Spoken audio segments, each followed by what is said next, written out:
E aí pessoal, tudo bem? João Mateus aqui de novo para mais uma aula de filosofia, agora a terceira e provavelmente última aula sobre esse conteúdo de filosofia antiga, né? Hoje a gente vai retomar lá de onde a gente parou e vai concluir lá com os Sócrates, Platão e Aristóteles, né? Essa filosofia clássica e vamos dar uma passadinha nas escolas helenistas, tá bom? Então vamos lá, vamos dar uma relembrada do que a gente já viu até agora. Filosofia, amor, a sabedoria, amizade pelo saber, né? Surge do enfraquecimento das narrativas míticas, né? E da necessidade de uma explicação racional, não só para a existência do cosmos, mas para as relações humanas da sociedade, né? Os primeiros filósofos são os filósofos pré-socráticos, ou filósofos da natureza. Eles buscam resolver o problema cosmológico, identificando uma arqué, um elemento primordial que dá origem a todas as coisas. O primeiro filósofo, Tales de Mileto, que escolheu como a sua arqué a água. Outros filósofos pré-socráticos importantes, Anaximandro, escolheu como sua arqué o apeiron, né, ou ilimitado, indefinível. Anaxímenes, discípulo de Anaximandro, que escolheu como a sua arqué o ar. E, por último, Demócrito, o principal representante da escola atomista, discípulo de Leucipo, que foi o fundador dessa escola, e ambos tinham a ideia da arqué como o átomo, ou o princípio não divisível da realidade. Chegamos na dicotomia de Heráclito e Parmênides, né? Heráclito, filósofo que dizia que todas as coisas estão em constante fluxo, constante mudança, constante movimento, e a realidade é composta por opostos, que ficam empurrando a realidade de um lado para o outro, criando essa mudança racional. O arque é justamente essa chama primordial da razão. Parmênides é o filósofo que diz que as coisas não mudam em si, elas mudam a sua aparência, mas o ser continua sempre o mesmo. Pitágoras, que a arqué é, na verdade, os números que explicam a realidade física que é composta pelas mônadas. Os números eles são entidades reais que exercem influência real no mundo físico e desenvolve uma série de crenças e de rituais até de purificação, levando em consideração essa noção de divindade que os números, quase divindade que os números têm na realidade. Desenvolvedor também da ideia da metempsicose, que é a reencarnação dentro da filosofia. Aí a gente começou na filosofia clássica falando dos sofistas, né? Que a filosofia agora ela muda de foco. Em vez de tratar da realidade externa ao homem e daquilo que compõe a realidade externa ao homem, a gente vai pensar agora como o homem interpreta essa realidade. Né? E os primeiros filósofos a fazerem isso, né, pseudo-filósofos, são os sofistas, que viajam de cidade em cidade, vendendo o ensinamento da retórica, né, partindo do princípio de que a verdade, na verdade, ela é relativa e eu posso convencer alguém de que o que é bom para mim, o que é bom, pode ser bom para você também. Posso convencer através de um discurso político. E esse é o produto dos sofistas. O maior representante dos sofistas é Protágoras, que exprime uma frase extremamente ligada a essa ideia de relativismo, que é o homem é a medida de todas as coisas, porque agora a medida do que é verdade ou não é, na verdade, o homem. É a interpretação que o homem faz dos fatos externos a si. E hoje a gente vai começar com Sócrates. Sócrates, ele começa com uma crítica muito forte aos sofistas, justamente porque na filosofia dele, conhecimento está muito próximo de virtude, está diretamente ligado à virtude. Quanto mais conhecedor das coisas você é, mais virtuoso você é. Então você precisa saber o que é a verdade, o que é o belo, o que é o bom, o que é o bem em si, para ser uma pessoa virtuosa. E esse conhecimento vai aprimorando a sua alma, vai aprimorando o seu espírito e vai fazendo você ser mais virtuoso, mais justo, mais bom. E Sócrates ele inicia essa investigação, uma história bem interessante, tá ela é melhor narrada numa obra chamada Apologia de Sócrates, certo? Em que Sócrates ele é acusado de estar corrompendo a juventude, né? Essa acusação ela se refere a ensinar contra os valores morais vigentes e ensinar os jovens a adorar outros deuses que não são alvo de adoração do Estado. Então Sócrates ele é levado a tribunal e ele faz a sua defesa, conta a sua história. Ele é condenado, né? Ele é condenado à morte, né? Em um julgamento um tanto quanto é, suspeito, né? Dá pra ver que a população, a elite ali, ela tem uma certa rixa com Sócrates, justamente por causa do método que ele tem para demonstrar que aqueles que se acham sábios, na verdade eles não são sábios. E o método dele, ele é o que nós chamamos de dialética socrática, né? Ele é dividido em duas partes. A primeira parte é a ironia, onde muitas vezes Sócrates se fazia de desentendido. Dizia que não conhecia sobre tal assunto e alegava a sua ignorância e deixava outra pessoa falar. Então, um exemplo disso vamos supor, Sócrates começa um diálogo sobre o bem, né? O que é o amor, acho que vai ser um exemplo mais fácil. E aí o seu adversário responde, amor é um sentimento e tal.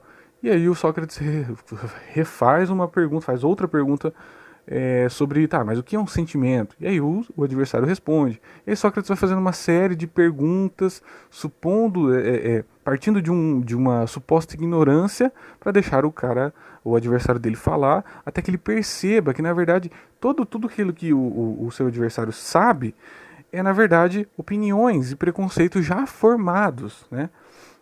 São justamente preconceitos, mas não existe uma reflexão racional sobre esse conhecimento.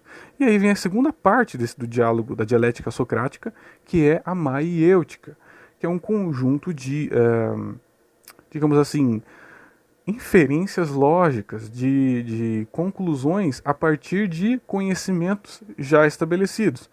Só que o ponto aqui é que Sócrates defende que qualquer conhecimento verdadeiro precisa partir da ignorância. Então, primeiro você reconhece que você não sabe nada do assunto e depois você vai aprendendo, você vai raciocinando sobre esse assunto. Com esses diálogos, Sócrates chegou à conclusão de que muitos que se consideravam sábios, eles apenas se consideravam sábios, mas na verdade eles não eram sábios. E por isso Sócrates se considerou o mais sábio de todos, porque ele também não conhecia muitas coisas, mas ele admitia que não conhecia muitas coisas, ao contrário dos outros, que não conheciam nada e não reconheciam isso. Então, disso sai a grande máxima que é usada até hoje, né? Só sei que nada sei, né? Justamente para exprimir essa ideia de que o princípio do conhecimento é justamente reconhecer que você é ignorante com relação a qualquer coisa. E aí você constrói um conhecimento sólido com base nisso, certo? Se com alguma dúvida com relação a Sócrates, por favor, enviem alguma mensagem, podem mandar um e-mail. É claro que Sócrates, os diálogos socráticos envolvem muito mais do que isso, né, mas o ponto central que geralmente pedem no vestibular é justamente essa questão dentro de Sócrates, a questão do conhecimento, como se dá o conhecimento em Sócrates, né? É justamente esse o princípio. Você tem que partir do princípio de ignorância, e um debate justo para Sócrates é justamente aquele em que os dois partem do princípio de que eles não têm uma verdade absoluta, que eles não sabem exatamente sobre o que eles estão falando, e eles vão construindo, a partir de inferências lógicas, e descobrindo, na verdade, pontos de verdade, certo? Então é isso. Sócrates é um dos marcos de virada no pensamento ocidental.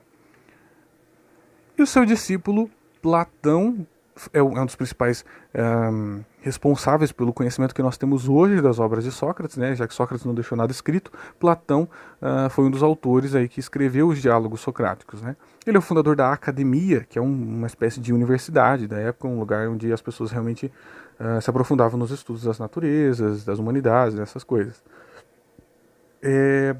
Platão ele retoma aquela treta entre Heráclito e Parmênides, tentando resolver essa questão.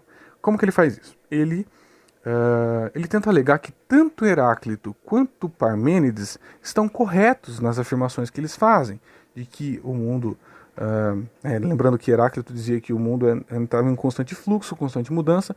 Parmênides dizia que o mundo, na verdade, ele é o ser é tudo que existe e ele não muda, o que muda é a aparência do ser.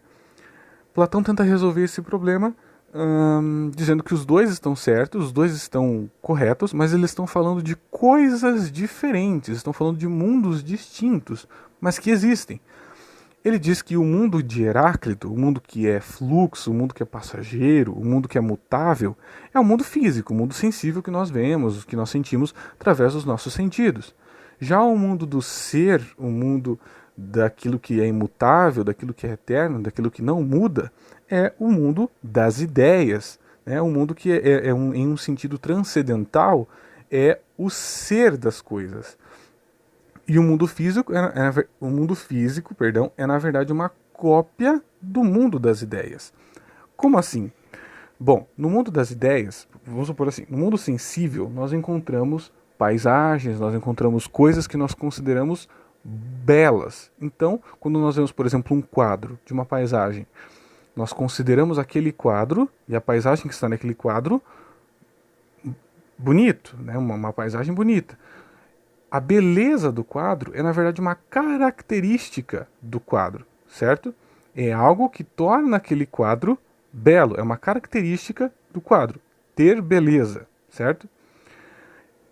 Essa beleza do mundo sensível é passageira, é mutável e é relativa. Já no mundo das ideias, não está algo belo, está o belo em si. É aquilo que torna as outras coisas belas. É como se fosse uma hierarquia. Perceba, no topo da hierarquia está o belo em si, que só é alcançado através da mediação racional, é através da razão, através do pensamento racional. Esse belo em si, né, no topo da hierarquia, ele transmite beleza para todos os objetos que estão abaixo de si nessa hierarquia. Então, quando a gente diz que o quadro é belo porque tem uma característica, porque é uma característica do belo, de beleza, na verdade é porque ele compartilha uma fração do belo em si. E o belo em si atribui beleza para as outras coisas do mundo sensível, certo? Isso fica um pouco mais claro com a alegoria da caverna. O que é a alegoria da caverna?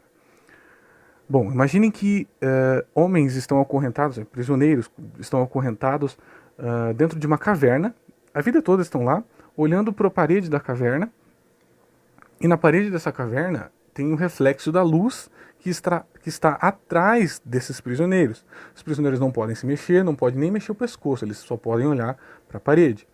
Atrás dos prisioneiros tem uma rampa, e no topo dessa rampa tem uma fogueira e a entrada da luz do sol.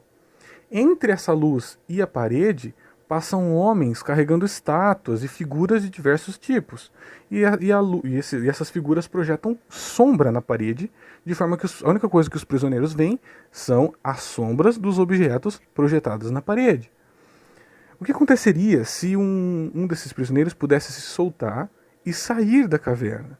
A princípio, ele teria dificuldades de enxergar, mas depois de se adaptar à luz de fora da caverna, ele perceberia que todas as sombras que foram projetadas na parede, na verdade, são apenas sombras, não são os seres em si. Ele perceberia que fora daquilo que ele considerava real, existia uma outra realidade onde estão, na verdade, as coisas em si, os seres em si, a luz em si, que é a causa do conhecimento que eles tinham, e os objetos em si, e não somente as sombras. Lembrando que se esses prisioneiros passaram a vida toda olhando para as sombras, a única coisa que eles conhecem são as sombras. Eles não conhecem os objetos em si. Eles só conhecem aquilo que a sombra que o objeto produz. Então eles acreditam que tudo que é real são apenas as sombras. O que isso significa, professor? Significa que, vamos lá, vamos trazer um pouco aqui para a ideia do Platão. As sombras é um mundo sensível, é um mundo que se limita àquilo que nós podemos sentir com os nossos sentidos, né? A saída do homem da caverna é o esforço filosófico, é o esforço racional para conhecer quais são os objetos em si. Os objetos fora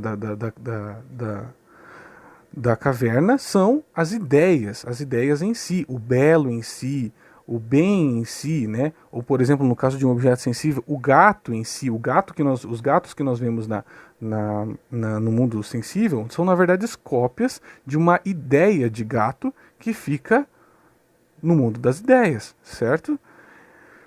Bom, essa é uma tentativa de Platão de explicar, de conciliar as ideias de Heráclito e de Parmênides. Mas ainda assim fica uma pergunta: como então o ser humano conhece as coisas? Até mesmo no mundo sensível existe uma lacuna de conhecimento aqui, não é verdade? Platão ele vai defender a ideia da reminiscência. O que é isso? Ele vai dizer que, primeiro ele vai pegar aquela ideia da reencarnação, né? Aquela ideia pitagórica lá, e ele vai defender a ideia de que quando uma pessoa morre, o seu espírito, a sua alma, ela muda, ela sai do seu corpo e reencarna em outro corpo físico, certo? Nessa transição do corpo físico, de um corpo físico para outro corpo físico, o espírito acessa o mundo das ideias. E lá ele tem contato com essas ideias e depois ele volta para o mundo físico em outro corpo. Portanto, conhecer as coisas que eu encontro no mundo físico é, na verdade, me lembrar das minhas outras vidas, e conhecer as coisas em si é me lembrar do que eu vi no mundo das ideias, certo? Então, o conhecimento não é um conhecimento primário das coisas, é, na verdade, uma memória de vidas passadas que eu tive e do mundo das ideias quando eu passei de um corpo para o outro, certo? É assim que Platão tenta conciliar Heráclito e Parmênides, perdão, diferenciando o mundo sensível e o mundo das ideias, o mundo que na verdade é o mundo das coisas em si, enquanto o mundo sensível são apenas cópias do mundo das ideias, certo? Eu sei que talvez o Platão tenha ficado um pouco complicado, essa teoria das ideias é um pouco difícil de entender, mas se vocês precisarem ou tiverem alguma dúvida aí para responder às questões, eu acredito que uma boa forma de ver se vocês entenderam ou não os conceitos que a gente abordou aqui, seja respondendo às questões.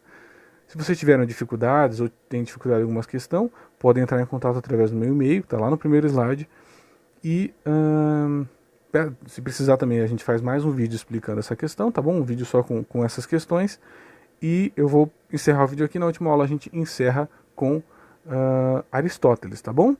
Podem entrar em contato, fiquem à vontade e até a próxima, pessoal.